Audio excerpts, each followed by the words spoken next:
Hey everybody, welcome back. It is the Fantasy Rugby Yanks. My name's Jared Dyke. I'm Ben Glauser. We're in. We got lots to cover. Although we'll try not to bore everybody to tears. Let's go through every match. God, I mean, first teams against second teams. I have a lot to so say many about instances. Leicester Irish, so we're gonna Yours. we're gonna dig down into the most I have to say about that is Sam. Sam did a great job because that game that made it worth watching. Yeah, he made it worth watching. Let's put it that way. That's a good way to put it. I like that. Let's open these. I bought this new one from Night Shift. I haven't had it yet, and I've been really excited to try it. So, what is this? Sombra. I am still with my Jack's Abbey. Yeah, I am not much of a beer drinker, so I've had this 12-pack for I think 11 weeks now. Yeah, I have one more. I have this one. I usually get on another conversation with some friends and talk there, but that's it. Oh, that looks beautiful. Yeah, let's just. Oh yeah, I would normally be drinking Yeah, you're like a gin person there. Gin, Whatever. Vodka.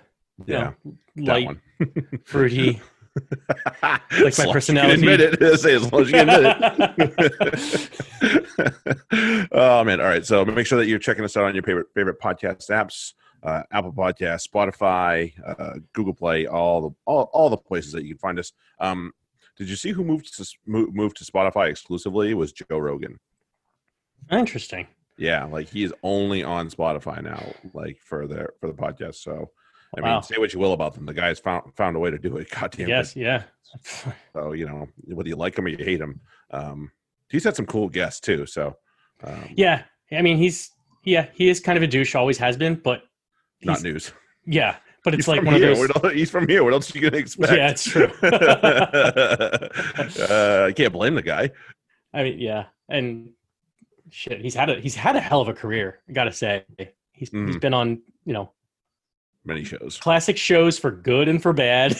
Oh yeah, he's done 100% extra outside that for good and for bad. Yep, sometimes at the same time. Yeah, definitely. Yeah. So if you struggled this week with your fantasy teams, especially TRM, then it's time to get your upgrade because that made life so much easier because that means you are not me. Because I had a hell of a last 3 rounds or so. Yeah. So I'm very pleased. It was you went to, didn't you go to first in the US? I might have. I think you did. Yeah, and I jumped a spot or two as well. So yeah, grab a hold and get yourself one of those upgrades. If you're not playing the Rugby Magazine Premiership, what the hell is wrong with you? Get on it. Anyway, so get yourself your upgrade. Make sure that you check out our friend, the Fantasy Rugby Geek. He is usually pretty on point, and it just with these really crazy midweek fixtures. Thankfully, we don't have one this week, but yeah, with all that, you're gonna want to seek some advice from somebody, not us. Yeah, well, especially and especially as it relates to FRD, you really want to get all the advice you have. Now you're in playoff season. Mm-hmm. Correct. So you're in, for your semis. Yeah.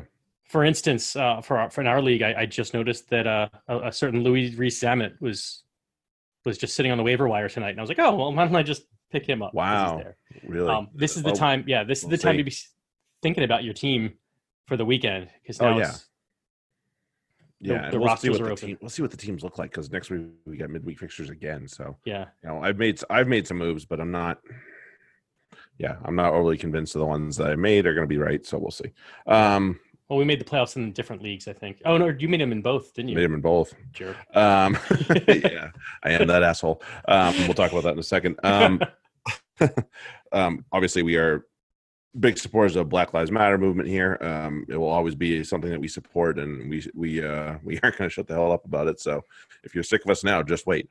So yeah, we're inclusivity, and it's not just Black Lives. It's all things. We talked about trans the other week. It's everybody. This is if we're gonna.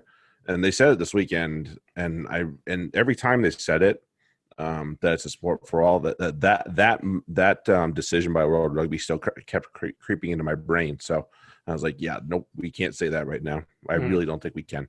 No. So yeah, we gotta be better. Mm-hmm. We have to be better. All right. So let's delve into fantasy real quick. Um, let's talk TRM schedule because something I noticed. I know I'm not the only one that noticed this. So if you happen to be listening to this and you noticed too, congratulations. You're as bored as I was. So the week 21 is currently scheduled in TRM for Saturday, October 3rd, which is technically the day before the last weekend, which they've already penciled in because they're trying to figure out what's going to happen with Champions Cup in Europe with all these teams. So they still haven't landed on a date. So don't think it's that weekend. Just it's a place filler. So before you go ahead and freak out about, double game weekend, that's kind of weird. It's just that they just put it in there as a place filler. So easy does it, pull back the reins a little bit. They've done a really good job of getting the teams in there and getting all these random guys that are getting thrown into these lineups. And so I commend them wholeheartedly to dealing with all this shit and dealing with midweek fixtures and such. So, but yeah, so just pull back the reins a little bit on that. And I mean, you saw it, and it was. I don't want to shit on them too hard, but a little bit of shame on FRD for having all this time in lockdown and not thinking that there was going to be midweek fixtures and not knowing what to do with them. I'm not sure why that's a problem, to be perfectly honest. Right. I don't understand what you can only their whatever your machines can only run on Friday through Monday or something. Like I don't quite get it. Like It shouldn't be that much of a problem. It's just another one of those things where they're not the quality we need them to be. It's amateur level, and I get that it is amateur level. So you kind of have to roll with it, but at the same time, like if you're going to do it, this should not be a terribly hard thing to do. So it's just confusing. Yeah, and they blamed. In a tweet responding to somebody, they blamed the Prem for scheduling the midweek fixtures. It's like you had to have known that midweek fixtures were gonna happen when this especially resumed. As that's how the EPL returned. The Premier League did the same thing. They had to. They knew they were gonna have to. So think that it's probably going to be somewhat the same. Yeah, you gotta figure that out. Like if you're paying attention, you know that we've got to squeeze all this in on top of Europe before November, so they can have some sort of international test series, and then maybe give some guys some time off before Christmas time, New Year, when they're probably going to kick off again. So it's it's too bad they didn't put enough forethought into it. With we had a long time in lockdown to figure this out. Yeah. That's really unfortunate. Like and we had the Monday games this week that really put the screws to the guys. We had almost a full blown Saracens team play. We had a full blown Wasp and a full blown full noise Bath team play. So that's 3 teams right there that I guarantee you a lot of people had stock in and couldn't use them. So that really hurts. Yeah, I was one of them, and I had to scramble my lineup around. And now I kind of have to make sure I can get players back for this week. You had to make if I had been smart enough, maybe the moves I made were the reason it happened. But the person I was playing in one of our leagues was the person that was chasing me. So I felt like I had to make some moves in order to secure that I was going to be in the playoff. So now I'm kind of going to be scrambling and had to make some calculated risks, so we'll see what happens. But yeah, it just really puts people into the screws. And then so the back half of the semifinal is going to have a Monday game as well, and one of the teams is Gloucester, and that's gonna really put some guys behind the 8 ball with no Pelledri, no Woodward, no Thorley, and those centers, Sips, Joe Simpson's definitely on a lot of teams. The Gloucester front row has done pretty well, so. It's really sad that. Oh, you mean so for not you're saying for like the finals? No. This week they have them in. They have Gloucester versus London Irish. Right, and then the semifinals are 2 weeks. So we're gonna have the back end of it is gonna be a little screwy. Okay. With I don't know. That's what it is. So it's okay. I don't remember who Gloucester's playing, but yeah, I know Gloucester's on the back half because I do have a couple Gloucester players. So Well, was like, obviously, I oh, just picked up shit. Louis Rees-Zammit, so Well, you might not be able to use him that week, so yeah. we'll see what Well, happens. that's all right. I'm glad I dropped the Saints front row to get him, so that's Ooh, okay. yeah, that's not really something that you need to hang on Well, to no, anyway. I have the Sarries front row. I had to pick up the Saints front row so that I could Yeah, have a front so you gotta have a row front for row. this past week. Mhm. Ugh, it's a mess. Yeah. So, not that we don't enjoy the game, but this is just a sad sight to see when, we are enjoying it, and then something like this kind of Yeah, puts we want to we want to be puts a singing your damper on it. praises. We love what you do. We want you to do it a little better. Yeah, that's all. That's all.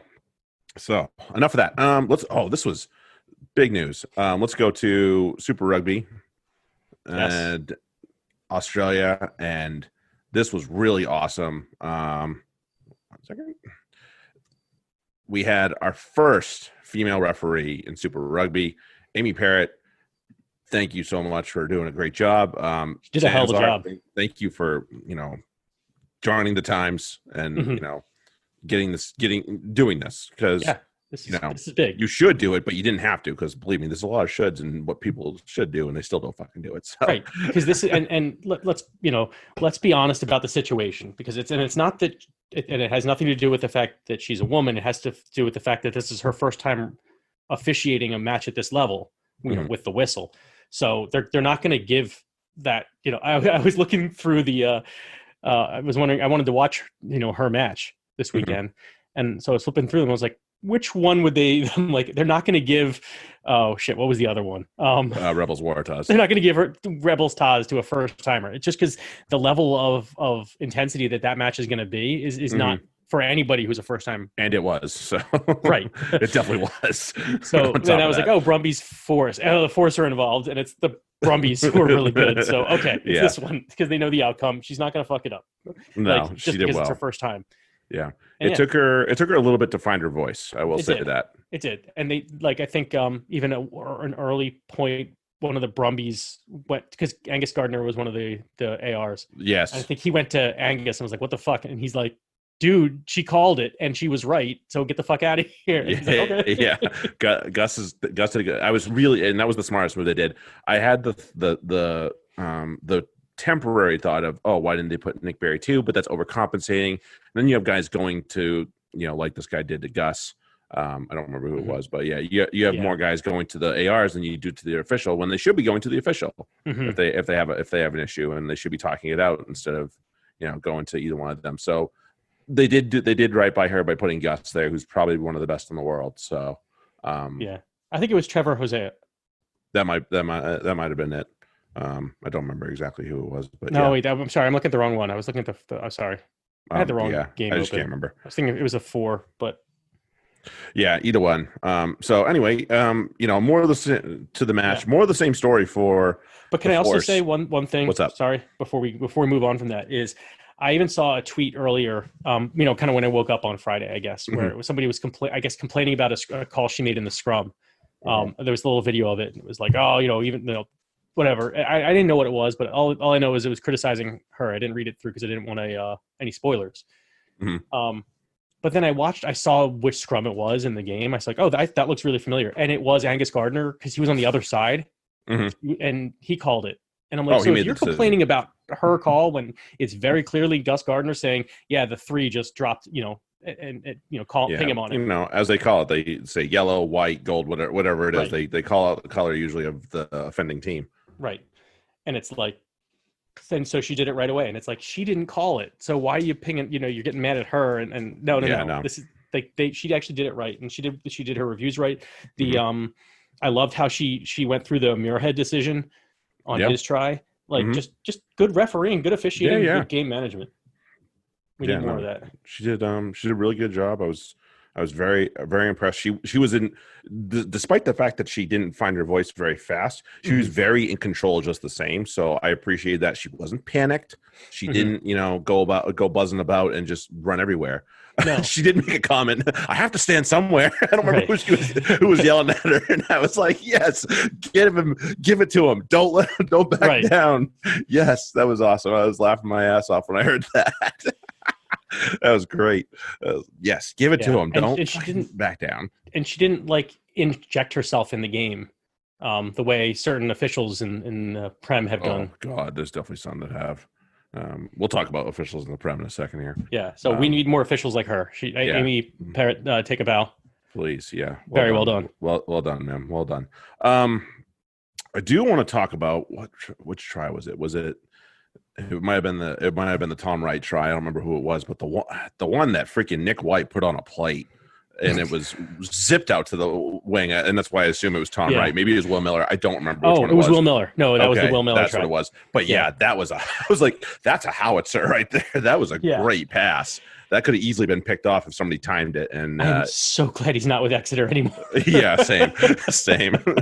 Very much so. Trust me, Dave Rennie's glad he's not with Exeter anymore either. He gets to pick him. That was really good. Yeah, but again, more of the same from the Force. Just tough, and then fold. And that's really the story of the season. They got one more to go, but I don't know what's going to happen with that one. Really, they deserve a lot of credit for how they've handled themselves too. They don't seem to be excuses. They're not getting chippy. They're not getting pissy with the other team. They're just like, we're throwing our best at you. We don't measure up, but they don't, fuck. Could you imagine an American team doing that? Like where they would go. Nope.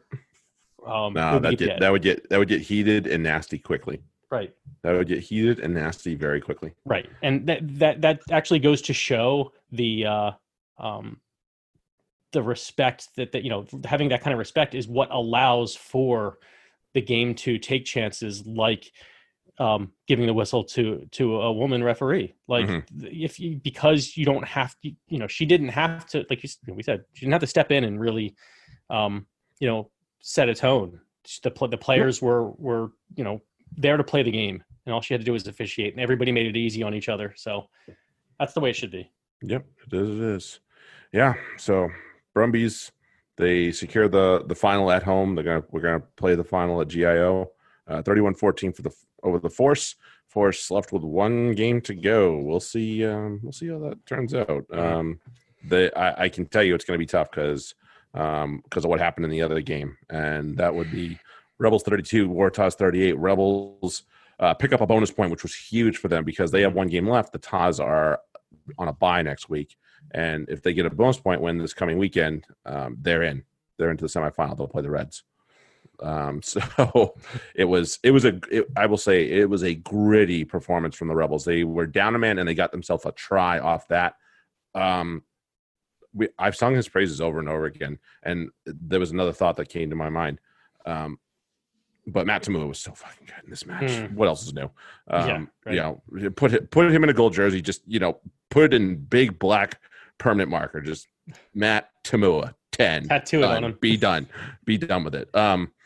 It begs the question, and I'm sure you have a thought or two about this. What the fuck were Leicester doing with him? He is so good, and they clearly misused him when he was there. I think that's pretty clear at this point because he's found a way to thrive in this team. Yeah, what else can you say? I mean, look at how the players that they fuck up anyway. He's not the first. He won't be the last. That's at Likely least not. with hopefully not. Hopefully, Borthwick can turn him around. I don't know. Yeah, I mean, I love Steve Borthwick, but man, I don't know, man. Tui, there's just guys that they misused and they also don't. I mean, even now their whole playing style doesn't suit. It's also the playing style too. You look at like a box kick in Australia in these matches versus a box kick in Premiership. I mean, and looking at Sale, watch Sale play. Maybe not so much the last match they played because that was a tonking. Yeah. But that's the recent matches that they've been playing are just them killing the ball, and then like not even Exeter style, just making just slowing the game down. No rugby's being played, and that's like.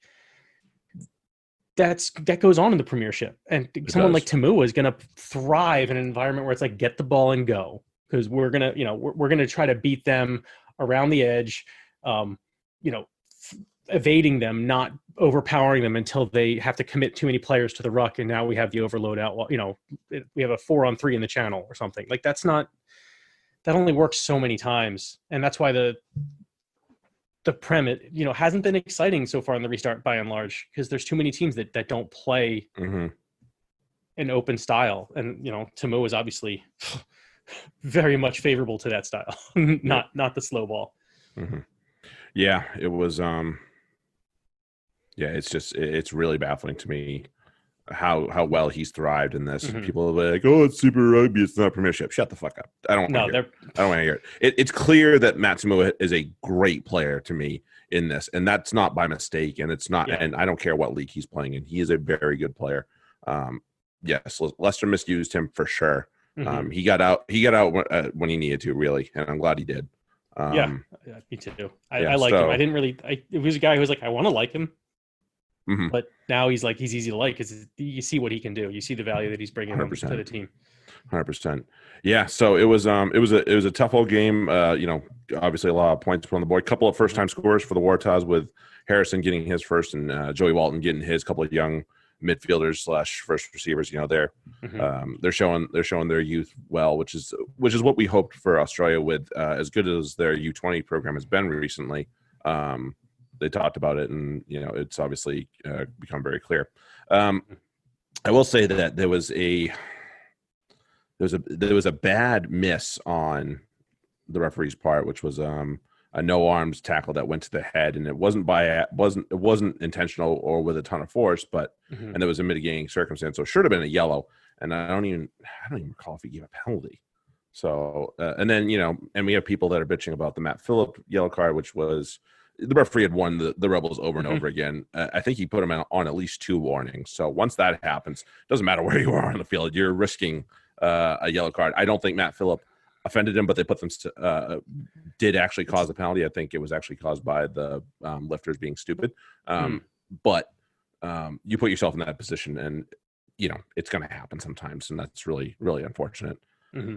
But they did. Hey, they sacked up and they got themselves a bonus point on the end of it there, and they put themselves in position to overtake the Waratahs later on in the competition here next week.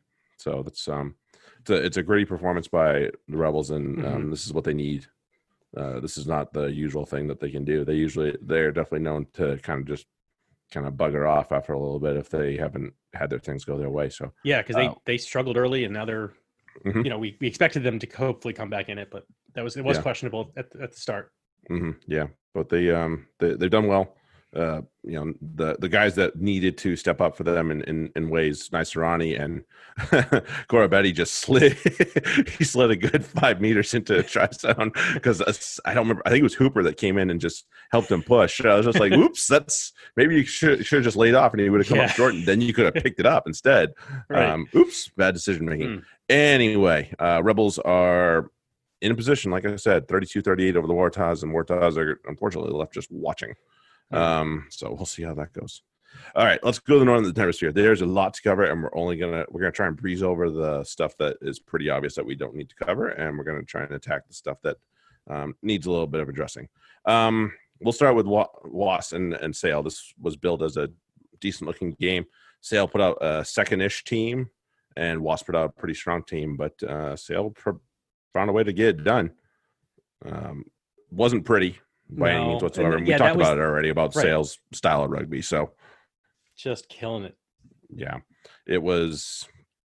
Yeah, it's not. This is not the stuff I'm going to be showing anybody. Yeah, right. To say, oh yeah, watch this match. Maybe don't watch this match. And it was it was disappointing because the lineup that Wasps brought looked like it was going to be a lot of fun. Correct. And then it wasn't. No, it was not. It was not. Yeah, it was extremely disappointing to have that result go their way. And Diamond talked about it a little bit and saying that the penalties are something that they're just not going to go for anymore, really. But it was clear they were only attacking certain parts to it. The John Ross yellow card was just silly, though. I will say that. What was? Did he really think he was going to get away with that? Like he almost did, because the referee was kind of questioning. I was like, no. He definitely changed his line, and he definitely had one thing to do there, and that was to get in his way. Yeah, there was no doubt about it. Looking right at him, like he knew what he was doing. Don't even think about it, man. That would be great cornerback coverage, but wrong sport. That's not what we're playing here. Yeah. Not at all. So, yeah, it was props to AJ McGinty. He stepped in and didn't miss a beat, and this is what he does. This is what he's very good at. He's not he doesn't attack the line as you might like some fly halves to do, but he can distribute, and he knows how to put the ball through the posts, and sometimes that's all you need. Yeah. And that's all really Sale needed. They needed to. They were running. They were clearly just running off of 10. I mean, just looking at the fantasy points, when Luke James and RJVR are your top point scorers outside of 10, and they're both under 20, that usually means that all that ball is going right back into the forwards. So yeah, it did. It definitely did. It definitely did. So that's fun. Yeah, well, I mean, it's fun for the forwards. Yeah. Wasps get a disappointing result against Sale 11-20. But hey, it's a short week, so you get to turn around, right? Right. And then same day, over to Ashton Gate. What? This was a lot of what we wanted. Wasn't the exact two teams that we were thinking it was going to be. Actually, put out a bit of a B-side, but this was a terrific match nonetheless. It really was. It was all that you could hope for, and hopefully we get to see it again, in October. So we'll see what happens, but this was really good stuff. So I was pleased that this was the match it turned out to be. I was not pleased with the result, but I'd like, yes, no, it was a great same, match. same. I would have preferred the Bears take the result, but it was the match that we deserved, for sure, with the two teams that are listed here. So, I mean, where do we start with Bristol? Really, for me, the one thing I want to point out is the tactical sub of Harry Randall for Urine. Yeah, he was not doing well. Randall was shit in the bed, pretty bad. They just didn't get going under, and that happens with these guys. It's like it seems as though Urine will do now. Urine will come in and it's like a tag team. You get the guy comes in and he's all fucking fire and he's killing it. And then, all right, the momentum dies down and now he's taking a beating. Oh, I just got to get to the corner and tag the other guy. And now, so Andy Urine will have 120 minutes or so of fantastic rugby, another 40 of rugby. And then it'll be time to tag Randall back in as the starter. And he'll be the one full of piss and vinegar. It's just, that's the way these guys are going. They have a timer where they're just done. Randall hit his. Seems to be right. And your turn. So it's kind of a good problem for Bristol to have. They don't have two scrum halves. They have two half scrum halves, and they just figure out which one's working. Yeah, what time. I suppose. Yeah, I mean, Sammy Radradra was a problem again. Shocker of the day. Yeah. I mean, no, what else is new? Phil Dahlman. Yeah, what the hell? Somebody said that was probably the right position for him. I can't remember who that was. Could you do you remember who said that 13 is probably the right position for Phil Dahlman? It wasn't bad. That's for sure. That's for sure. And then, that was, it worked out quite well. Just got to remember to bring that up. That's all. There you go. And Exeter had some good youngsters step up in this game too. Hodge played pretty well. He's highly touted right now, so I will say he didn't play poorly by any means whatsoever. So he probably earned himself a little bit more playing time going forward here.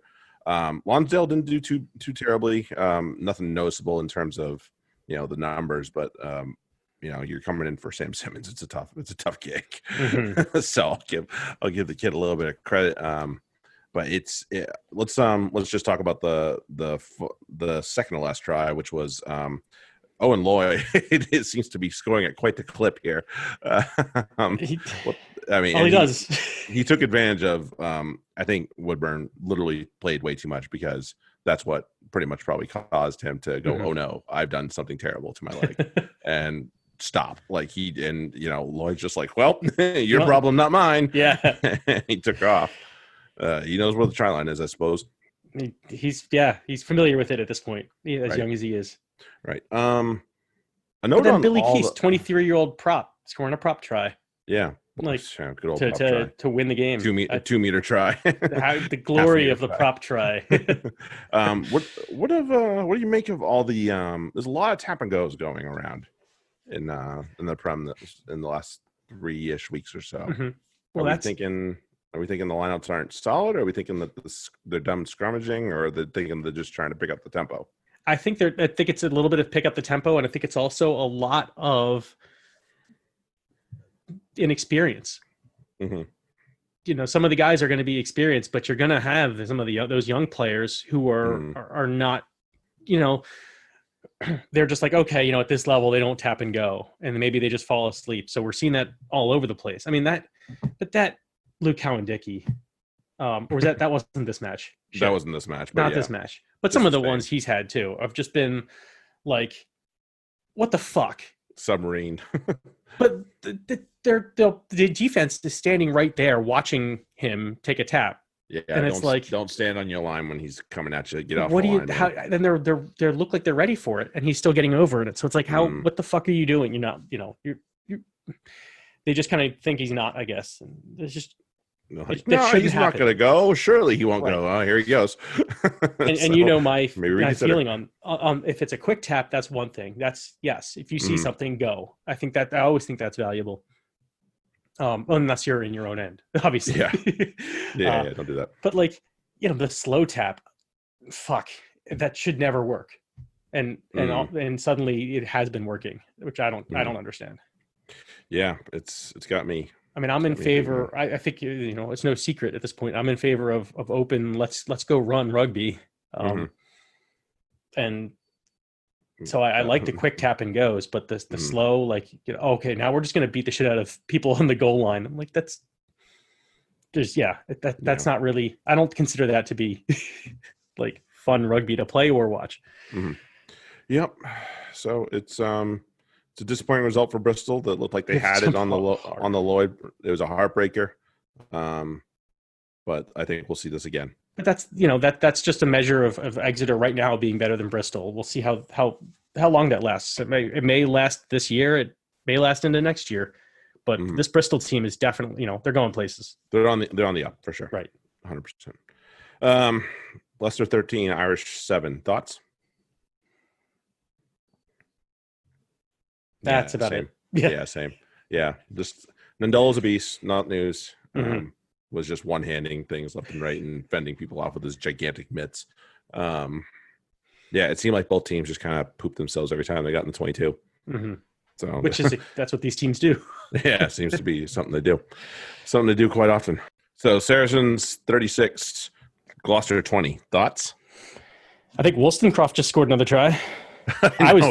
He was still scoring before when he left the field.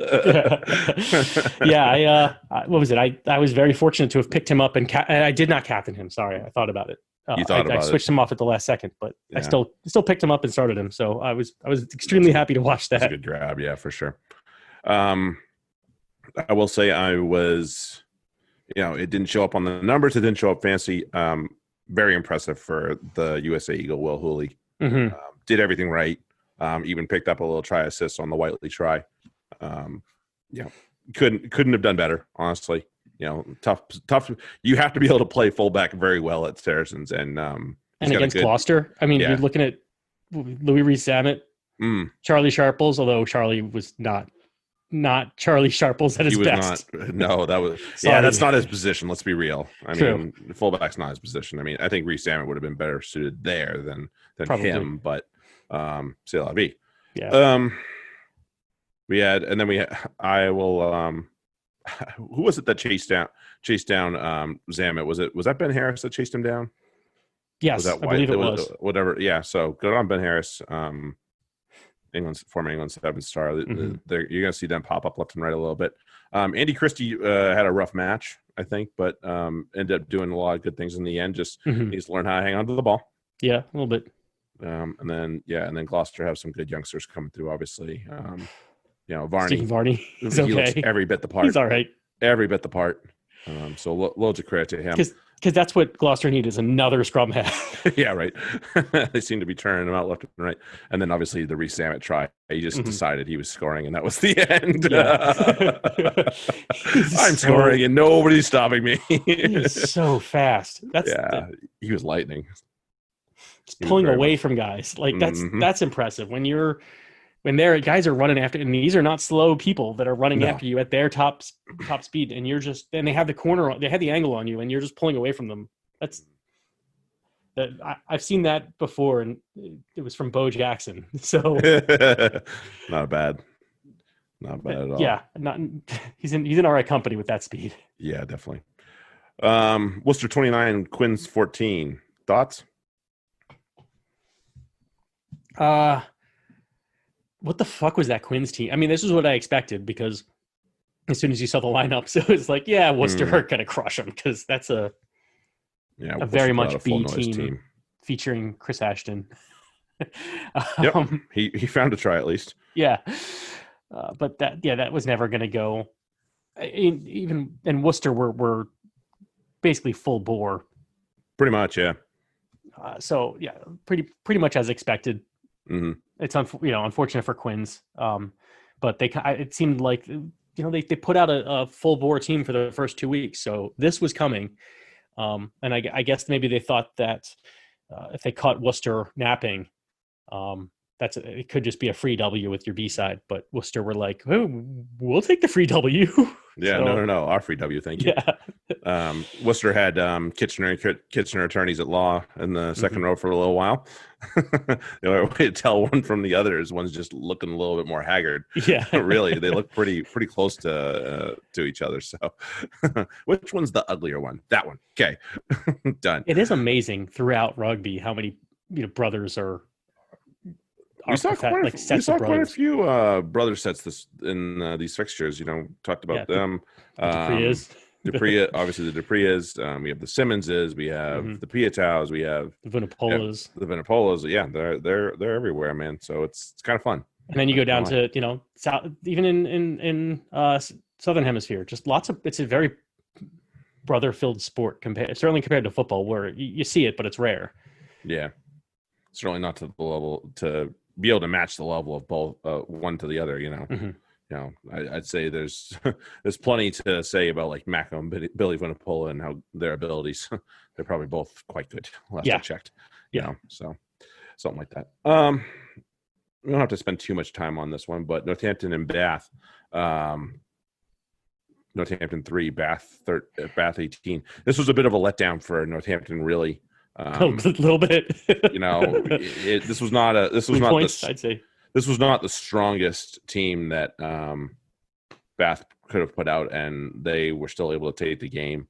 I think Boyd's going to have a rethink about how he does these midweek games, because and they pointed out on the second game as well, he seemingly split the team into two and tried to mix it up with some newer players and some younger players, and then obviously some better ones and some experienced ones, and it hasn't worked. So he needs to get a win fast if he wants to still have a chance at top 6 or top 4. Right, because even Dan, it just doesn't look the same. Like Dan Bigger doesn't look like Dan Bigger right now. He looks lost.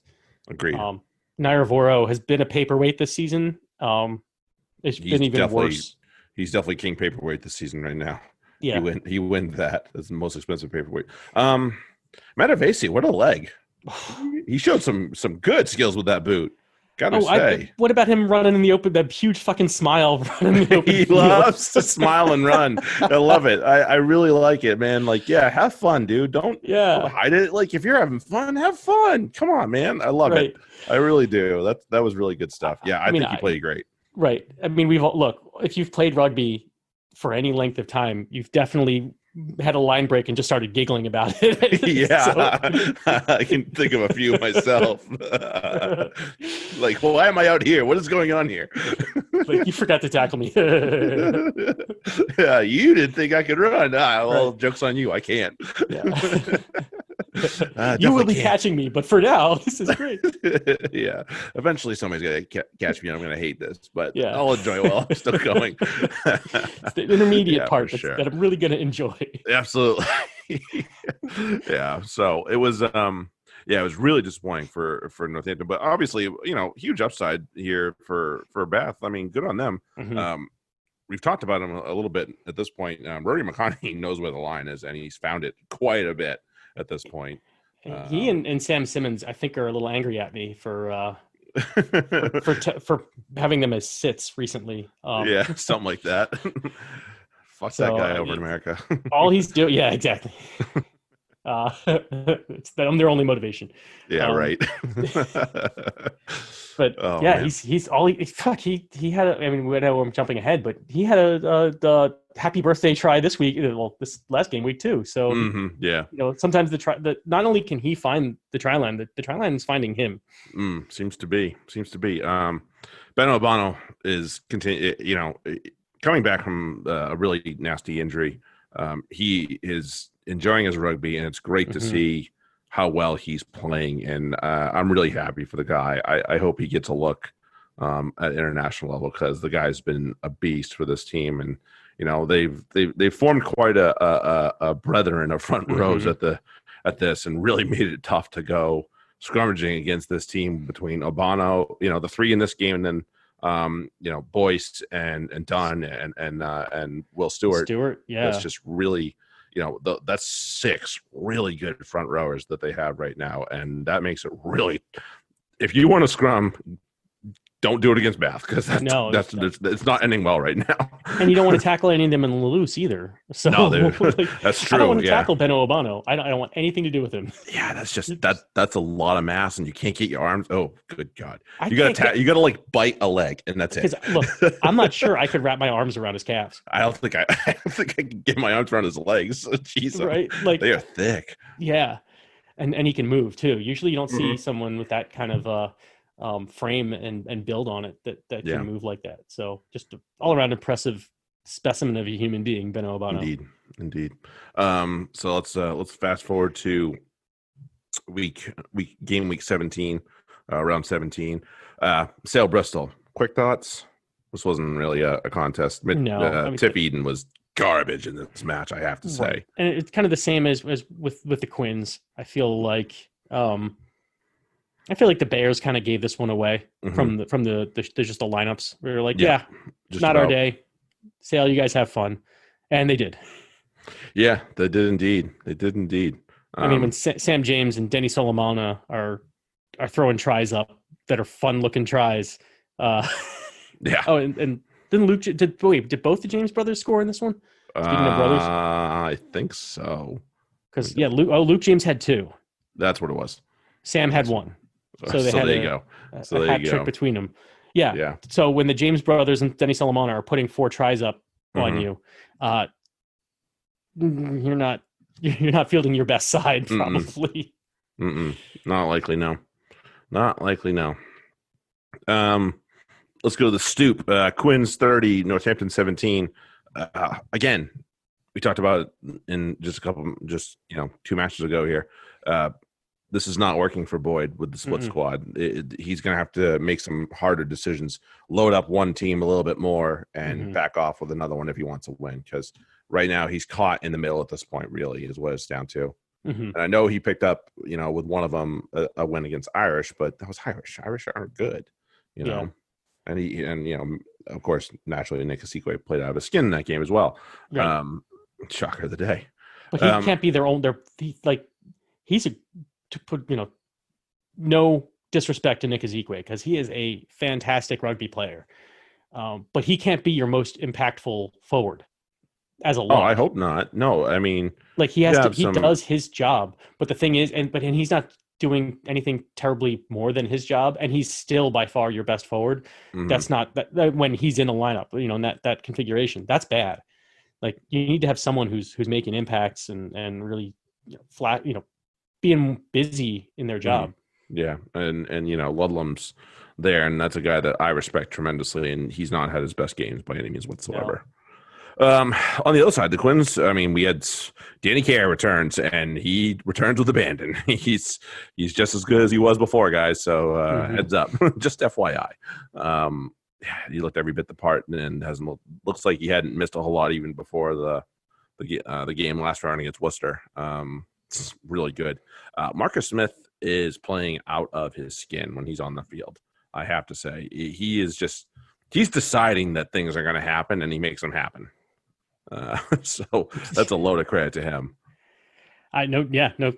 No question about that. He's been just, and for his slender nature, he's not taken many big hits either. Usually, when people pull the kind of shit that he's pulling, every so often they get lit the fuck up, and that's doesn't seem. I mean, it happened. I think one of the matches, I think he took some blood, but not nearly as regularly as it should.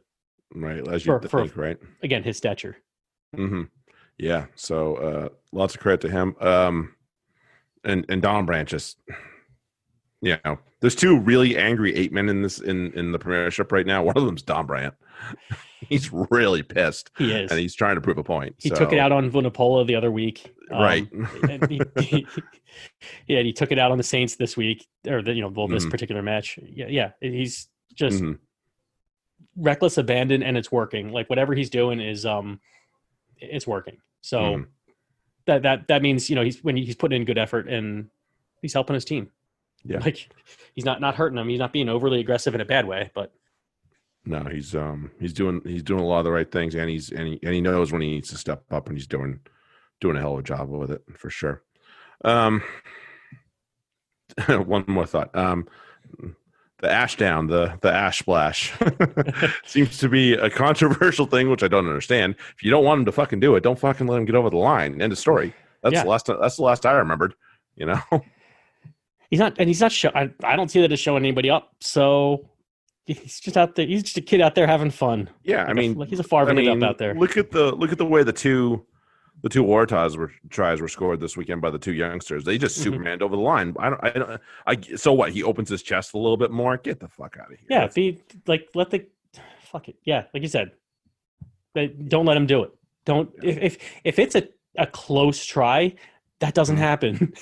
Like if it's I really have to, I have to get this ball down because I'm scoring it because the defense is where they should be, and I'm just trying to sneak it over. You're not doing that. That's this is my try, and you guys fucked up. Like you don't get to score those tries without some sort of defensive mistake. So generally, yeah, usually it's true. Unless you're Louis Rees-Zammit and you just outrun your way over the line. And in that case, splash. Go for it, man. Go nuts. You done did it. You got it. Go for it. Yeah, Matavesi style. Like be happy, celebrate. Like literally celebrate. Be legitimately happy about it. Yeah, that's fine. Fun. All good. Exeter 59, Worcester 7. This just wasn't fair. I can't form words right now. This was so bad. I had it on only because it was the only match on at the time, but I switched over as soon as I could. I was like, get rid of this. Not that the next was better, pretty sure I missed Sam Simmons' last try. I thought he only had 2. No, he had 3. So I found that out later because I turned whatever. I can't remember what the next game was. Yeah, somebody called the local zoo. I think you've lost your giraffe. Yeah. Oh wait, no. That's just Johnny Hill. And he got out wide. I was like, "What are you doing out there, you big fucker?" Jeez. That was hysterical. I'm like, "Oh shit, Johnny Hill's that." Wait, that's Johnny Hill, and that he's gonna. This is the kind of try he's gonna score his. He's not allowed to score these kind of tries. This is illegal. You started at the 22, sir. You can't do that. Exactly. Yes, 2 meters. That's the most he can carry is 2 meters for a try. It seemed like that's all he could ever do. Where did that come from? Yeah. Oh, but fun to watch. Just I mean, loads of fun. Obviously, if you're an Exeter fan, if you're a Worcester fan, you're like, what did we just do? Well, that's the I don't want to be on the other Worcester team. That's the thing. I don't want to be on that Worcester team like when this is happening either, because it's just so defeating. GJ Van Belza went off early too. That didn't help by any means whatsoever. So it's like, oh, for fuck's sake. Ashley Beck willed his way over for a try, but that was it.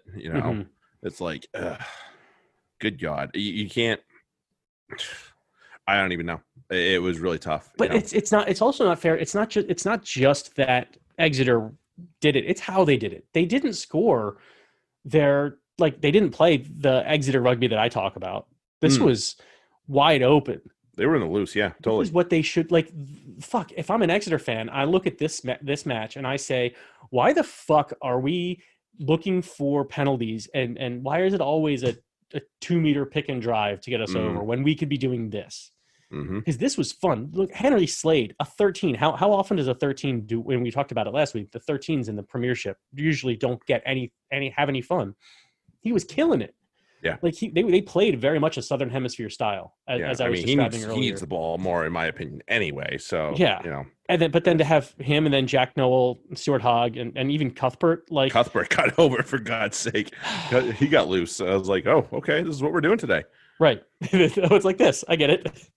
That's amazing when you see the Exeter had four forwards over 40 points, 6 over 30, and then they had, so usually that means it's a forward match, and yet you still had Simmons over 30, Noel over 20, Hogg over 20, Cuthbert over 20. Like you still had the backs doing work and putting up fantasy points. That means you were running a lot, for sure. And that we need to see a lot more of that. I want to see that I want to see that Exeter team. I'll root for that Exeter team. Right. Nope, I don't argue with that. I will praise. I'm not even going to say his name right now, but I'll praise the Baxter. I'll praise Rob Baxter. Just don't praise Tony Rowe. He's kind of a jackass, but at the same time, if he coaches his team like this, that's not a jackass. That's a good coach. No. Yeah. Let's see it. Exactly. Yep. Agreed. Gloucester 46, Leicester 30. This was basically just overflowing from one game to the next. It felt like, right? Oh yeah, because it felt like, that's right. This was the game we turned on right after to get away from Exeter. Exactly, and it really didn't change. Ollie Thorley, just had his way with this team. Like 59 minutes, and he's got a man of the match award, number 1. Number 2, he's got 4 tries. Yeah, like holy shit. Yeah, and there was no doubt. That was I mean, the kid's good. Obviously, it's not a new thing. We all know how good this guy is. No, but this is and it's not as though, again, same thing as we were talking before. That whole back line. I mean, the worst performer fantasy wise on that back line outside of Sips was Johnny May, who still had 19. Like they were they were all running over, all over Leicester, and it was Thorley who was just the one who was finishing. Yep. He had the one try that he just decided he was scoring. Yeah. He's like, nope, this is mine. Like, I am pinning my ears back, and good luck to the rest of you if you can stop me. Shit, Jason Woodward had 40 fantasy points. Yes, he did. Didn't score a try. No, he didn't. He was very loose. Unbelievable. Yeah, he was very, very much in the loose. He had 3 try assists. Okay, that'll help. Yeah, that definitely helps. Passing to Thorley and Chris Harris, that will help. Yeah, Chris Harris was continues to play out of his skin for sure. Mm-hmm. I'll give props across the way to the Green. Number 1, they found a way to stem the flow and made it interesting for a little while, and then Lloyd Evans fixed that. Credit to the 2 youngsters, Henry and Potter. I think they both have something. So I like the way Henry looked. It was better that they shifted him away from first receiver and more into a back 3 position, which I think I thought was better for him. Yeah, that was way better for him in my opinion as well. And then, can fucking move. Yeah, and the Potter kid, we joke about all the Wizard jokes, but man, if he's good enough, they're going to be valid. Yeah, all I can say. And it's I don't know. It could get. I hope it doesn't get old. Let's put it that way. Because then it sucks for him. I want this to be something that's more just tongue in cheek than anything. Yeah, absolutely. And we're all in on the joke, but we mean it with love. We promise. Yeah, but I think with a name like that, he better fucking be good. Otherwise, yeah, he's done. I mean, he's done all right so far. So yeah, I'll give him credit. Give him credit. Skivington's men are able to fix it and get themselves back in the winning column. To the bank holiday games, the Monday games. Irish 12, Saracens 40. I mean, this game was basically over at halftime. Mhm. It was already a shit show by halftime. Let's be real. Yeah. It Well, was not good. the same thing that Irish aren't putting out their best side. No. Although it was fun to see Creevy, except when he was scoring. But other than that, Yeah, I and mean, even then, I it was was like, glad all to see right, him. cool, you got your try, you're gonna lose. Yeah. I mean, hey, he's worth it. But yeah, good on him and good on them. But starting Brandon Atkins at 9 and 10 against Saracens, even well, I mean, That shit, was a they're starting an mostly international 9 and say that was a mostly full noise Saracens team, with the Yeah. exception of the few and far between. right.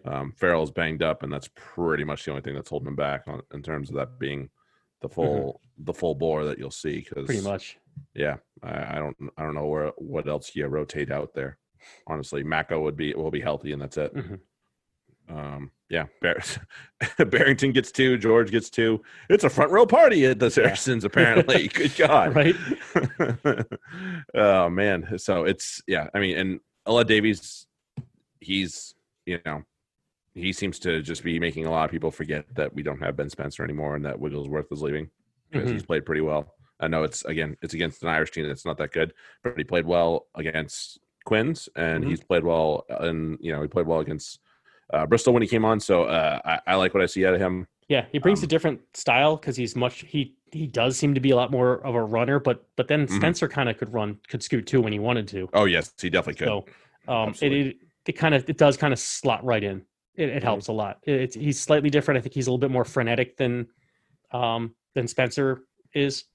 But then Spencer's like 6'3" or something like that. He's really tall. He has to really he's a crouch fairly to get tall down to scrum the half. ball. Davies is like right at that level. He can just approach and throw, and doesn't have to really change his height because he's short. He's good. Yeah, so that's that. And then I do want to give a little bit of credit. I like, there's glimpses of Don Morris that I like.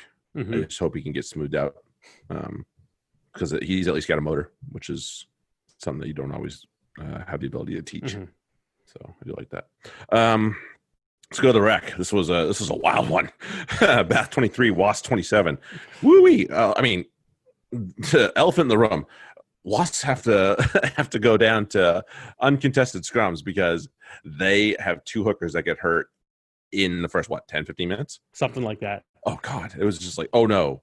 Like I popped it on because I was at work for a bit, and I got home and I was like, oh shit.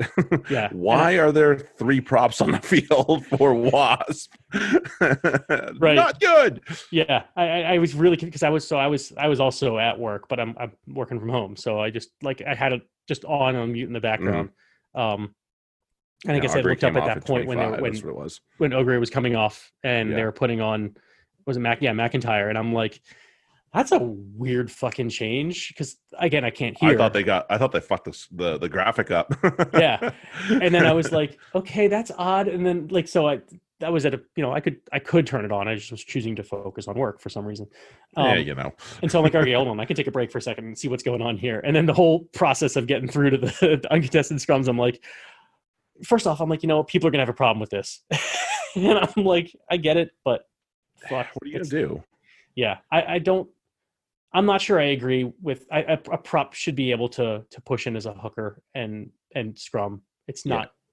It's on the coaching staff. It's on the coaching staff to make sure that you have prepared one of your on-field props to be able to slide into hooker. Just in case, you never know. And apparently there was a conversation had with Tom West, who apparently was supposed to be that guy, but he said he wasn't comfortable doing it. So, and that was pretty much the end of that conversation. So, and that may have been because you Beno Obano and Will Stewart. Oh yeah, I mean that could be a tactical decision too. Totally, I'm not ruling that out by any means. I mean, yeah, we just talked about how good that front row is for Bath, and that's probably their starting front row right there with Obano, Dunn, and Stewart. Like that's full bore right there for them. Right there. And I don't want to go against that if I know they're going to kick my ass all day.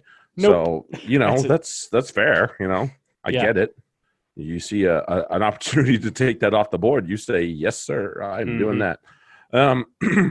As bad as Wasps were against Sale, this was a gutsy performance for them to get themselves over the line and get a win here at the Rec in this really weird situation that they got kind of thrown into with no hooker to throw at the line out. They had McIntyre and Robson throwing throws at the line out when needed. Yeah. Like, and they were bad. Like I remember that the key one that they had towards the end, they just threw over the top. They're like, look, just put it there. 100%. Let our guy run onto it. We'll deal with it. And it worked. Like it didn't have to be super accurate. It just had to be over the top, over the 15, and make sure it landed in somebody's arms. And reasonably straightish. Like yeah. Once you get like 5 guys down the tunnel, it's probably going to get a little wiggle room in there. Yeah. And it did. Right. And I don't, as much as that's kind of a factor with the scrums. That's no excuse for Bath. With the team they put out there and the injuries that, it's not just the hookers though. We have to talk. I mean, Tom Young came off. Sapwaga came off. Like these aren't minor guys. Those aren't scrubs. Right. That go down. You fucking beat that team. I mean, I will say this, and we kind of poo-pooed on him before, and I think Tom Willis has just made Sione Vailanu possibly extra at Wasp, because one Willis is as good as another right now, as far as I'm concerned. They're amazing. They're both another brothers combination. Right, exactly. It's and we had Bath and Northampton. We had the Matavesi brothers going against each other as well, so that was kind of fun. But yeah, it seems like Tom Willis has developed into just as good of a player as his brother. Vailanu needs to definitely get on the Will Skelton program and shed some kgs over there. Yeah, he does. Yeah, it was a great performance from Wasp. I mean, I don't know, I'm at a loss for words, because that wasn't they picked up the tempo because they knew they had to, but it kind of screwed them a little bit. Bath did not do enough to. They had at least 2 or 3 goal line. They were inside the 5, and they came away with either nothing or 3. So, really, it's just look right there. That's the end. You don't need to look further than that. So, loads of credit to Wasp. Lee Blackett, made his adjustments at halftime, and they worked. So, good on him. Good on them. And Bath are still sitting in 4th, but only by they're not there by much, 2 points. So good on Wasp for taking it on themselves. All right, that's fun. What they get salaries on yeah, that's not really something I'd be super excited about, depending on what the Saracens put out for. Which I'm guessing is going to be week. Pretty strong, considering they're going from the Monday match to a Saturday, so they have a pretty. That's almost a full week, and if Farrell's fit to go, that could be a scary team. You might see him, yeah. I'd say, but they might also rest some players too, because again, the goal is the Champions Cup. They're not going to be. Oh yeah, and Mark McCall has made that no secret. He's like, we are here to get to Champions Cup, and that's the end. Right, and so maybe Wasps get away with something with that. So we'll see. We'll see. And Saracens play Sale midweek next week too, so we'll see. Sale probably want to get them back, because last time they played, Saracens gave them a tonking at Allianz. So I'm sure Sale will be all about that. All right, let's just do a quick fantasy chat. Big players for you overall this week. I mean, let me find my team, how I did. Certainly, because I had a fucking cracker of a week. I can name you one guy that I captained Simmons, Sammy. I had Thorley. I had Chris Harris. So 128 out of Simmons with the captaincy, 64 without. And then Thorley with 63 just on his own. And Harris with 38 from a center position is usually pretty rare. Solid. Yeah, I had Willis in both weeks, and he got 35 plus both times. Yeah, I mean, I benched Willis. That was one of my bigger regrets, but I didn't know what his status would be at the time. I benched Vermeulen for Earl. Yeah, how stupid I feel right now. This week against Sale, I was like, ooh, that was a bad decision, wasn't it? Yeah. Yes, it was. It was. Hutch finally showed up, 29. Yep, I had him too. Yeah, that was a good one. Umaga had 41 for me. Shit, I even missed him down there. And that was without kicking points too, wasn't it? Yeah. Damn, that's a fucking great week for a fly Yeah. half. Yes, it is. And That was a Robson great week. would have had again. I started Maunder thinking Oh, really? he would be in on the tri party, Yeah. but he wasn't. No, he And wasn't. ended up with Robson, on my bench with half of his score being Yeah. the same as Maunders. And Yeah. Spencer would have had 26 for me. He was on my bench too. I have a good problem, but I have a bad problem. I have Spencer and Robson. Me too. And So they're both scoring their tree. So yeah. But the good news for that was that you can put both in your as a scrum half and a half and a reserve, scrum half, fly half. So you have two bench so you can get positions points in there. Yeah, and who was your bulger that you picked up this week that was like semi cheap that did awesome? Oh wait, never mind. I know the answer to that. That's Tom Wilsoncroft. Right. I know that exact answer. You said you picked him up. Well, which was that was right. I picked him up. I think he's still on my team. Yeah, that's true. Because he's kind of too hard to cut at this point. And Reece Zammit obviously threw up some I've points. had Reece Zammit for a bit now. I kind of disappointed the previous week. So even though I did all right, I still was in the ranked 159 for the game week. But yeah, I think the weekend game I did pretty well. I was well up into the 100s, like low 100s there. And then for me, it was definitely like the discovery of Stephen Varney, and like he's 140, which is not bad. And then he's a scrum half, fly half center eligible. I was like, ooh, that's tasty. Yeah. Give me. You end up with 24, which is not bad for a guy that just you pick off the scrap heap by any means whatsoever. Right, for a spare change, essentially. Yeah, that was a pretty good discovery. I was like, ooh, that made me excited for that game week. I'm not gonna lie. Yeah, that game week I got to 122. So for nice, like, not too bad at all. All right, let's get into more fun for the start sits. Who's first? You or me? I think. Where'd it go? I'm not sure who's first because I don't know what your order is. I got Worcester Bristol. That's me. That's you. I'm first. So for Worcester, Bristol are kind of weak around the locks. So you have I think it's going to be Graham Kitchener and Anton Bresler who are going to get the start because I like Bresler. Kitchener number 2 was I think he played 80 the last match, and this Kitchener and Bresler were kind of split in that match. So I'm guessing they're going to. Or no, I think Bresler didn't even play, so he's probably a lock to. No pun intended. He's a lock to start.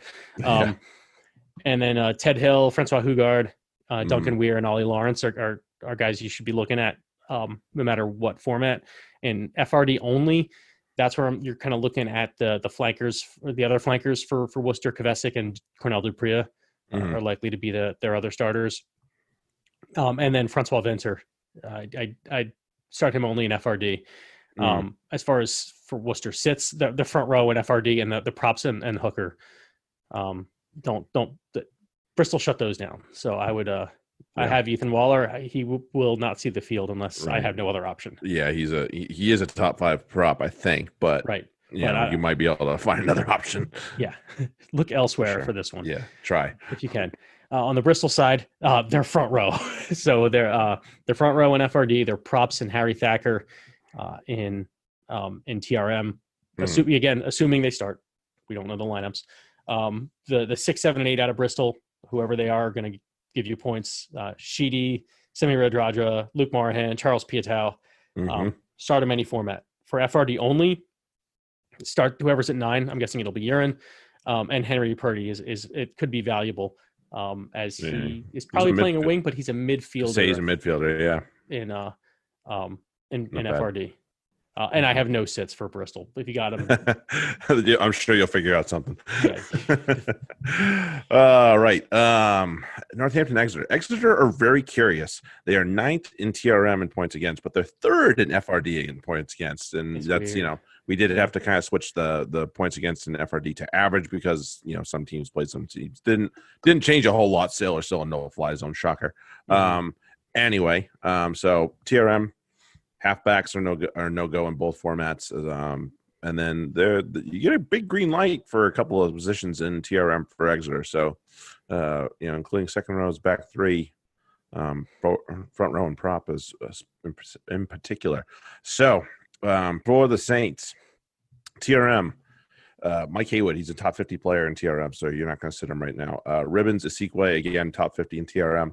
Tiamana Harrison's top 50 in both, so you're not going to sit him. Ludlam, if you have to, roll him out there.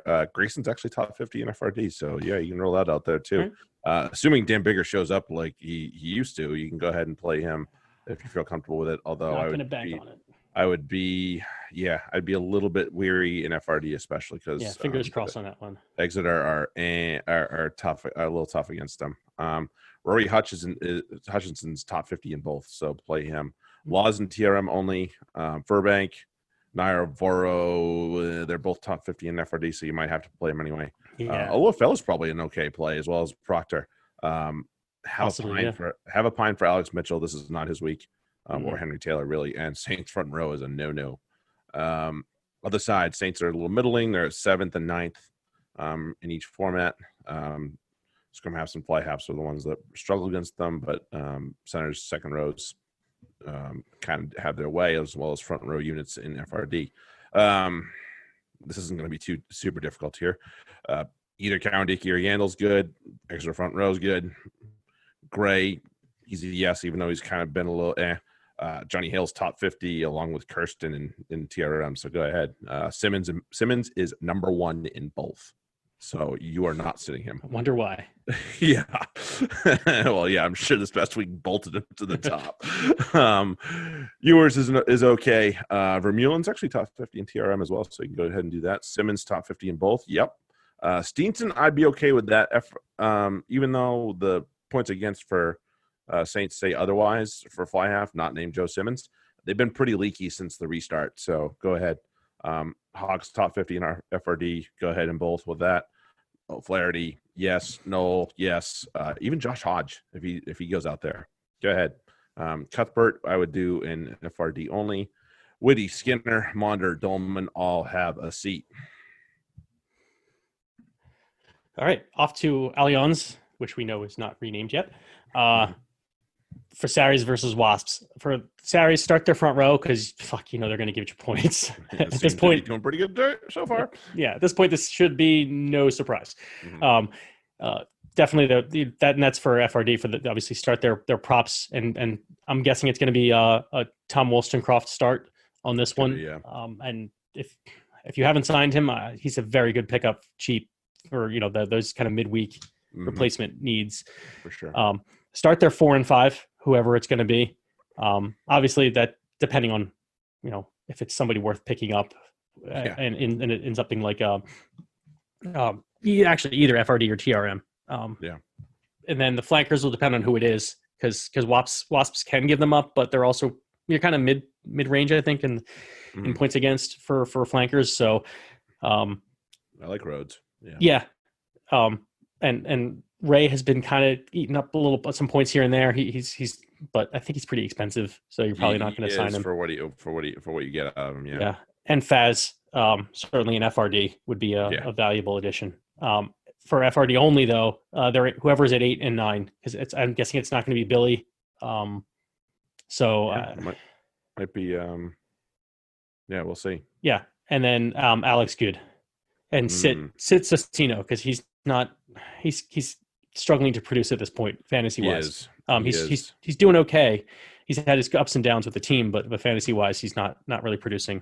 No, I totally agree. I was hoping to have him be a sneaky play for a little while. He's not done well. Yeah, Andy Christie might be a good ad for you. Yeah, I'm sure he's cheap for 8-man eligible guys on the Saracens.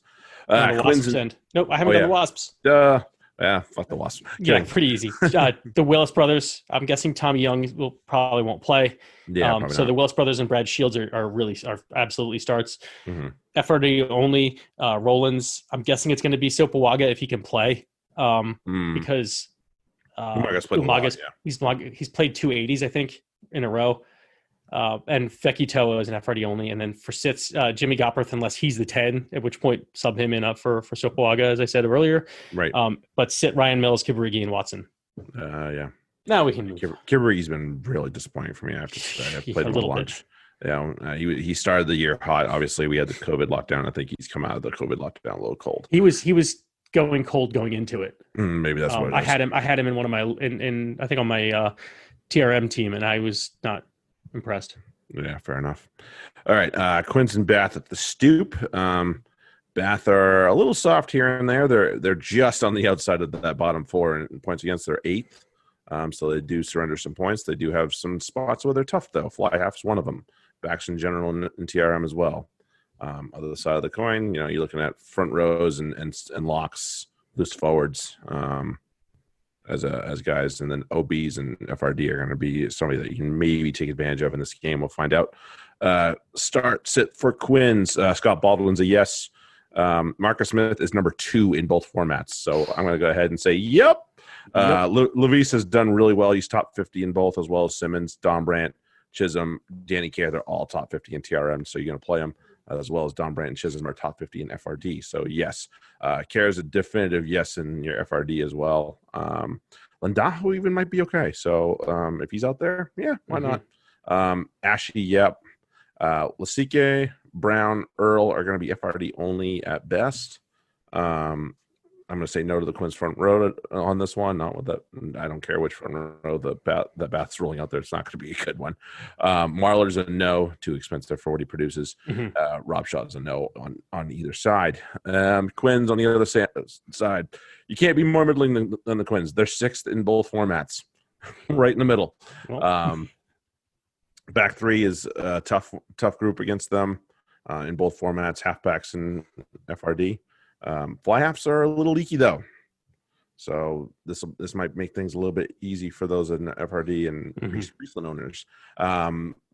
Stewart, Dunn, Obano. Dunn and Obano are top 50 in TRM, so you're playing on the Bath front rows, a top 50 play in FRD, so you're going to do that. Stuke and McNally are actually top 50 in TRM as well, so go ahead and you can play them in FRD if you feel like it. Yules, I'm going to say yes because they're the second rows have seemed to do well for Bath lately, so I'm going to go ahead and say yes to him in both. Mercer's top 50 in both. Priestland's top 50 in both, so you're going to play both of them. Spencer's a yes. Metavasi or Redpath might be okay if they're playing 10, actually. So if you're in a pinch, might be a spot to find it. We talked about him before. McConaughey, he knows what the try line is. Yeah, at this point, find him, put him on your team. This is a guy who I've been saying is a sit, and I am reversing that. Reversing course. So if I'm stepping in at this point to say start him, it might be a good idea. Yeah, probably. JJ is a yes in John Joseph is a yes in FRD only. Oh man, this might be the week Rocco breaks out. He's a top 50 play in FRD, but man, it's really hard to say yes on him. If you have nobody else, then just do it because you don't want to go seeking some schmuck over him in case he blows up. But if you have other options on your team already, sub him out. Watson's a no and Falatau's a no. On to what critics everywhere are saying is going to be the match of the week. It's been circled on your calendar for months. It's Leicester versus Sale. This is gonna be Sale, as we've been saying, no fly zone for many reasons. Many reasons. Yeah. They choked the life out of the opponent, almost literally on the pitch, and at least choked the energy out of them. And this is not a Leicester team that is going to have too much energy on their own anyway. So really, on the Leicester side, I'm kind of spitballing based on who I think they're going to start. I would look at the 6 and 7. I think they're going to be Liebenberg and Rafael. I think those are guys, really the only ones you might want to be looking at in TRM or FRD at this point. Really, for FRD only, you're going to maybe look at Youngs and Ford, although, again, Sale will kill them. But still, the guys who score points are going to score points. It's just going to be less than you'd expect from them. Those guys are point scorers. Go for them. And then sit pretty much everybody else. Certainly the front row, certainly the 8 and the 12 and 13 in the back 3. They're just not going to get points. The Sale will not allow them to really get good ball. Nope. And get much go forward. Hookers on the other side, been too bad against Sale since the restart at least. Yeah. So maybe you just keep that an eye out. Not Youngs. Not Youngs. On the other side, for Sale, start their front row. Mhm. That goes for both formats. Props, hookers, go for it. Mhm. The 4, 5, 6, 7s. Yes, whoever they put there, they're put them on your team. Mhm. Whoever's at 9 and 10, absolutely.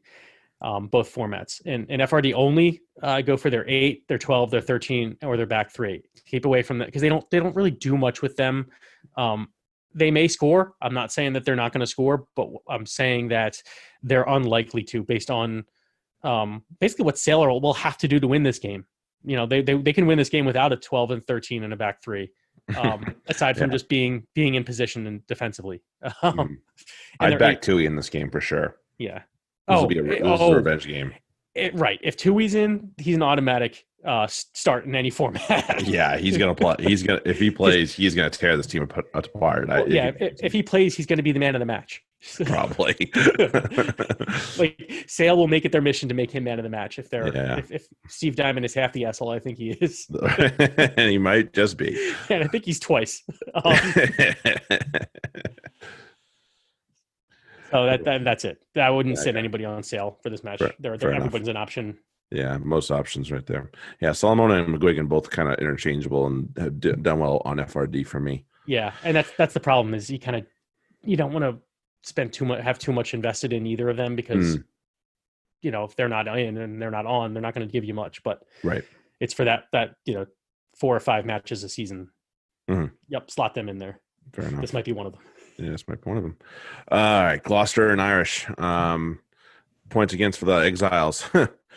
The Exiles just pour buckets of points everywhere. The only thing that they don't give up bottom 3 points in TRM2 is second row and in FRD locks and fly halves. So and they have nothing in the top 4. So really a lot of things are in play here. For Gloucester, Murray, Glebe, or Singleton, it doesn't matter. Play them. Mm-hmm. The front row, go ahead. Ed Slater's probably the only lock I'd roll out there. The rest of them are not that good. Yeah, it depends on who they do. Freddie Clark, if they put him there, would be possibly, be a yeah. play. Yeah. Lewis Ludlow is a top 50 play, believe it or not. So go ahead and play him in both formats. Poledri's top 50 in FRD. Did I say Ludlow's top 50 in just TR? I'm sorry. Ackerman's top 50 in both. Go ahead. Is Ben Morgan alive? Like if he's alive, play him. But I wish. I want to see him. We haven't seen Lysander for a little bit, so no. Not banking on it. Simpson's a yes. Varney's a yes. Lloyd Evans, if you're in a pinch, get a Willie Hines sighting ever? Yeah, I don't know his back. I guess he has a back injury. I don't know. Okay, I was gonna say rumors has it he's captain. I just haven't seen haven't seen hide nor hair of him or injury news. So yeah, I haven't seen it either. Lloyd Evans, Sips. This will probably be the week he fixes himself, especially in TRM. Yeah, he's played well. Just it's not showing up on the points. Yeah. Harris, Reese Zammit, Thorley, Woodward, 12 Trees, all top 50 plays in FRD. Yeah. Thorley's top 50. Reese Zammit didn't play their last match, so no. I'm going to go ahead and guess that he's going to be in the lineup. He's probably in there, yeah. I would stay away from 12 Trees in TRM, although he does score right, but he's awesome in FRD because he kicks. He's a kicker. And then Atkinson's an FRD only guy because it's the Irish. If he's out there, fucking try it, man. Gloucester on the other side, just outside the top 4 in points against, sitting at number 5. So they have some good, some bad, some places to be had. I did not mean for that to rhyme. God damn it. I was going to go with it. I wasn't going to say shit. Hoskins is a top 50 play in TRM, so you're playing him. If Coleman's alive, play him. Other than that, no other locks. Tuisu is a yes, especially in FRD because he's listed as a lock and he's playing 8, so that's a go. Meehan or Phipps, fine. Meehan's actually top 50 in TRM, believe it or not. And it's disappointing. As disappointing as he's been, you got to ride him. Hassel Collins, keep riding him. It'll crack. He's top 50 in both formats, so something's there still at least. I like Cook and I like Rogerson as well in TRM onlys, as well as Blair Cowan, who's top 50 in that format. Loader's top 50 in FRD. So if you're in a pinch and you need a back guy, go ahead. This is not the week for Gus Creevy or the Irish front row. Nope. Like I said, no second row, so not is not. um, No. He shall not be named is a no. Mhm. If you're in a pinch and you really need him in FRD, Godspeed. You are so screwed. Sorry. Rona's a no. Tom Homer is a no. All right. Start of the week. Age Before Beauty. Oh shit! I didn't prepare a start of the week. Well, I did. All right. Haha. Oh well, but actually, I did, but I didn't actually write it out. So I'm ready. Attaboy. So my start of the week will be Worcester god awful against Wings and OBs. Yes, he's been deployed as an outside center. No, I do not care. Assuming anyone on Bristol has a fucking any sense whatsoever in terms of getting him the ball or a support line to him, it's going to be a big day for the Fijian. That would be Semi Radradra. And that's hard to argue with that. And oddly enough, I'm sticking with that same match, but I'm going with someone with a different stature, but similar lightning quickness and ball playing ability, and that's Harry Thacker. I think. Okay, nice. Is in prime position to go off. Yeah, this could be the one we've been waiting on for him, for sure. Sit of the week. It's too easy. It's low hanging fruit, and I really tried to go somewhere else for this one. I said to sit Jacob Umaga last week. He only got 17 against Sale. I'm saying again, they've shut down 10s and good 10s at that. Sit of the week's George Ford from Leicester. And that's fair. Yeah. I have him as a start in FRD only because you might as well run him. You might be in a pinch anyway, so but yeah. If you have a better option, yeah, he's absolutely definitely somebody you would not want to be relying on this week. Correct. And in that vein, I'm actually going to stick with my I can't because I'm going to stick with my original the same match we were talking about before, Worcester versus Bristol, and I'm going to go on the other side. And in this case, I am going to go with the Worcester front row. So I'll say basically you're probably only going to have Annette Ethan Waller. I'll put it on Ethan Waller. Let's put it that way. So front row for FRD, but Ethan Waller for TRM. For TRM. Yeah. It's probably not a bad call. It's a tough group to go against. Yeah. All right. All right. Let's pick these suckers, and then we can get out of here. Worcester and Bristol. Bristol. Easy. Yeah. It's not even a question, really. Exeter or Northampton. I got to see it at Northampton first, so I'm going Exeter. Yeah. Obviously, you can't pick them right now. The way their form is just puke. And if Exeter continue to play that same style, that's really going to embarrass the fuck out of the Saints. Yeah, agreed. Series Wasp. I'm going to take Wasps. They're being dicks lately. Let's put it this way. Like they're winning by being like they're dicking their way to wins. Yeah. And I'm not saying that with disrespect. Like they're not being assholes about it. They're just like gritting their way through matches. And I think Saris are not going to put out a full bore lineup exactly. Yeah, so. I don't think so either. So I'll go because they're gonna have an eye towards that Sale game. They want to beat Sale, right? But they need to get themselves back into the top 4. So they really need a win. Yeah. So Wasp will probably go full noise here. You're probably right. So I'll go Wasp. Quinn's Bath. Oh boy, I'm gonna pick Bath. I'm going to pick Quins. Yeah. Home team's not usually a bad idea. Yeah. Same kind of idea as before. Quins are kind of winning games that they don't deserve to. Put it that way. Yeah. Right idea. So, and then maybe except for that Worcester match, that's a kind of a side story at this point. This is I think they're going to rock up. I think they realize the error of their ways there. Perhaps. Leicester Sale. That's Sale. I'm not even going to question that. No. I mean, depending on what Sale have found a way to put wins together, no matter what team gets thrown out there. So I'm going to give that to them. Yeah, this doesn't matter. Leicester could put out their full bore team, and Sale could put out a split squad essentially and still walk away with this one. Figure it out, yeah. Gloucester Irish. I'm definitely going to go with the Gloucestermen. Yeah, the cherry and white are gonna. They take it. Yeah, for sure. Final week of regular season Super Rugby AU Rebels Force. The Rebels. It's close, but it's a hard pick. But yeah, I'll go with Rebels. Yeah, and then Reds Brumbies. I'm gonna take Reds team's gonna show up. I'm gonna take the Reds only because the Brumbies have everything clinched and they might rest some people. Fair enough. Maybe not. I'm gonna take the Brumbies in this one. No. Yeah, I'm gonna take the Brumbies just to see if we can. Maybe I can again distance. You have some distance right now, so maybe insurance runs are Yeah, this is no time for